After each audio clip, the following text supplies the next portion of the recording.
Okay, thanks. I'll stop sharing. Okay. All right, everyone. So thank you so very much, this incredible power team. Boy, you guys did an amazing job pulling this together and sharing such valuable information. We have time for some questions. Mark, are you there? Yeah, I turned off the video because my background keeps falling down. I've got two questions that weren't answered by the panelists. I know that Brian had picked up and Beth had answered some questions that came through the chat, but I've got a couple for Laura that haven't that need addressing. Number one, Laura, you there?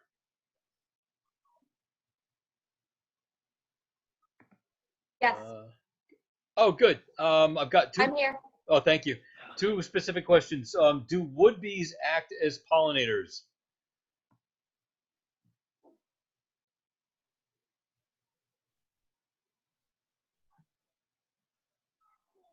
Any insect or anything in general, even a hummingbird, anything that visits a flower and goes from flower to flower is a pollinator. So I have a great picture actually of a wood bee that has tons of pollen on it. So yeah, even the wood bees are helping you get a crop from your orchard as well as your garden.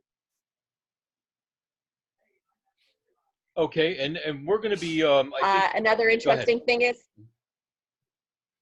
well, carpenter bees are kind of neat actually. If the ones that come up to your face and try to scare you, those are actually the males, and what they're trying to do is scare you away so they could be the only ones in town in case a female comes by. Of all bee species, it's only female bees that sting. Males do not. They're built for other things. But of the 4,000 different bee species, you know, a majority of them are solitary, so they have nothing to protect. So they are more careful about protecting their bodies than getting into a fight with you. So with native pollinators, you really don't have to worry about getting stung. Somebody asked if they heard correctly that native bees nest in the ground. I guess Correct. all of them, or only some? Of the 450 bee species in New York State, roughly 70% live in the ground. That includes leafcutter bees, mining bees, cellophane bees, bumblebees, and the other 30% roughly live in hollow plant stems, the beetle tunnels of a dead tree, even a snail shell, anything that's the right size hole. Now, people have asked me, hey, what if I cut up bamboo and just put it horizontally? Will something live in there? Yes, something will live in there, but bamboo, by and large, is too large of a diameter for a native bee to live in.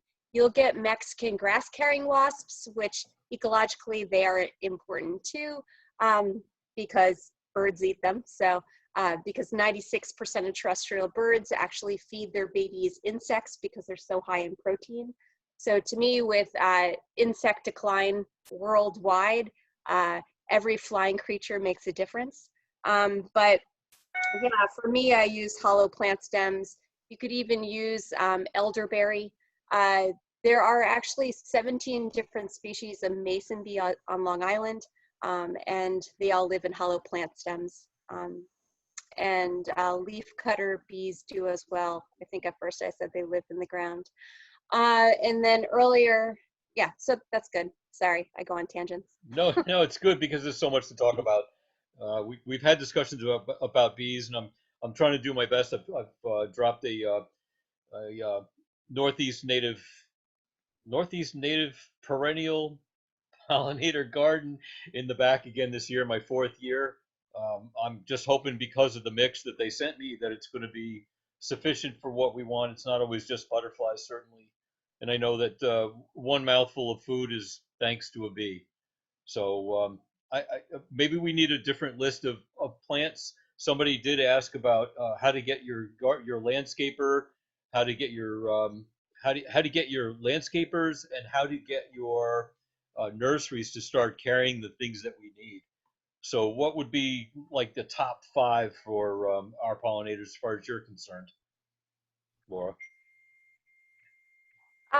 So the top 5 for me would first let dandelion and clover grow in your lawn. To me, a lawn with just green is a desert, and pollinators need all the help they can get. So that's number 1.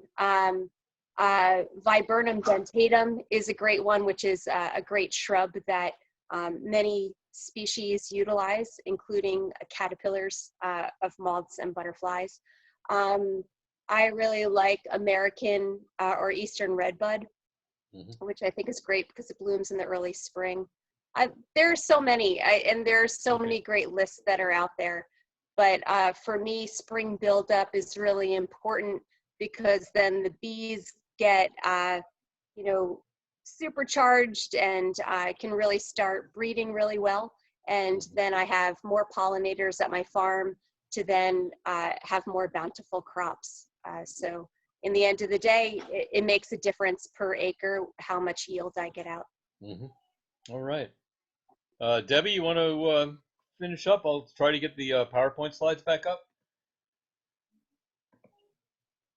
Sure. There's something that I'd like to mention, and I know, Robin, you have pointed this out as well, that keeping leaves and debris on your property for as long as you possibly can is a really good thing to be doing, rather than clearing out in the fall and clearing early spring, because there are so many different types of insects and just a wide variety of different types of moths and butterflies and all kinds of larvae that just winter over in that debris. And it's also great for birds to be able to use for habitat. So Robin, would you like to expand on that at all? Oh, you have to unmute, Robin. I got her. Unmute, Robin. Okay. Yes, I'm unmuted. So yeah, absolutely. It goes against the, it goes against our tidy aesthetic in terms of thinking of the areas around our houses as being an outdoor room that we want to look pretty. It's so important to allow those insects that are hibernating, that are overwintering, to remain in the hollow stems and in the leaf litter, etc., until the soils are about 50 degrees. Now that takes a while. We don't get to 50 degrees as quickly as most people want to be out there cleaning up. So you'll see people cleaning up their gardens in March. It's way too early. It's way too early. Frankly, who cares if you can see the crocuses if you've killed all of the, natives that are overwintering in those leaf piles on top of them. So yes, that's really important. And the same thing in the fall is to not cut down the seed heads of your plants. These are really simple fixes. Just to let the seed heads stand and let the birds and wildlife continue to forage on them, and really consider not cutting those grasses back, not cutting those seed heads off until late spring, not early spring. But it's an aesthetic thing. It's a huge problem for Americans. It's a huge problem. Because we just think it should look, like our bedroom. We have to change our mindsets. Laura, is there, do you recommend the kits or the pre-made houses for bees, or do you think that we should all be just making them from a particular set of instructions rather than something that's pre-made? Or Right. Go ahead. So the reason why mason bee cottages are available for sale now is because our landscapes are way too manicured. These bees would rather live in hollow plant stems laying around your yard or in beetle tunnels of a dead tree, like I was saying earlier. But with a lot of the mason bee hotels that are out there on the market, it's really a business person that's trying to make money and they're not looking at the science of it. With the bee cottages that we sell, the hollow plant stems are 6 inches long, so then you get the best male-female sex ratio. Whereas the ones that you get in like Costco, it's a shorter plant stem, right? And so the mason bees will really only lay male bees in the shorter plant stems, as well as ones that are way too small, right? Because female mason bee cocoons are larger in size, so they physically won't fit into a small stem. So it'll look like the first year that you're doing really well with bee ranching using one of those. But the problem is that you're actually hurting yourself in the future because you'll have fewer females. So, you know, the biggest thing is let your landscape go wild. I mean, instead of driving to go see nature, just let it be all around you. I can't believe how nice it is to come home and have a glass of wine, as I'm doing now, and just walk around. In our grassland, we mowed a path. And so that way I'm letting my landscape go wild and I don't have to mow as much. So then I have time to relax, have some wine, and also go to the beach.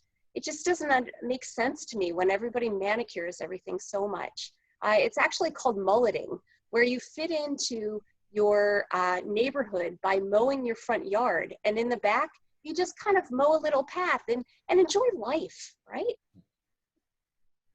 Amen. That's it.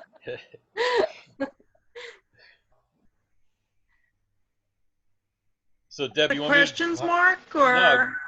no, we've run some good time here, a couple hours, and I appreciate everybody being here. We still got almost everybody Okay. watching. So let me drop these Very slides up. good. Let me pop up the Well, last thank couple. you, everyone, for participating, for being so patient with us on this first run, because we did have some glitches. Sorry about those glitches. My apologies to our speakers, too, for the glitches. We will iron things out, and maybe next year we can come back and do a little different slant, but have a new and improved presentation. So in any case, thank you all. We will have another one, another part 2 actually to the series on June 17th, Wednesday, June 17th. We'll send out notices on that, but that's really focusing on sustainable agriculture. And we will have 2 organic growers, local organic farmers, and we will have someone who's going to be talking about creating your own victory garden at home, and hopefully someone representing the Sustainable Wine Growers Group out here locally. So once again, thank you so very much. We will be putting all of this up on YouTube shortly, including lots of other resources. We'll be posting the questions and answers then too, Mark? Yes. Is that right? Yep. Oh, we lost Mark. Okay. Yes, and if any of our speakers want to post some extra resources, please just let us know, and we're happy to include whatever you'd like along with that. And thank you again. Be well, be safe, and I think we're good. Very good. Thanks, everybody. Good night, all. Thank you. Thank you. Good night. Good night.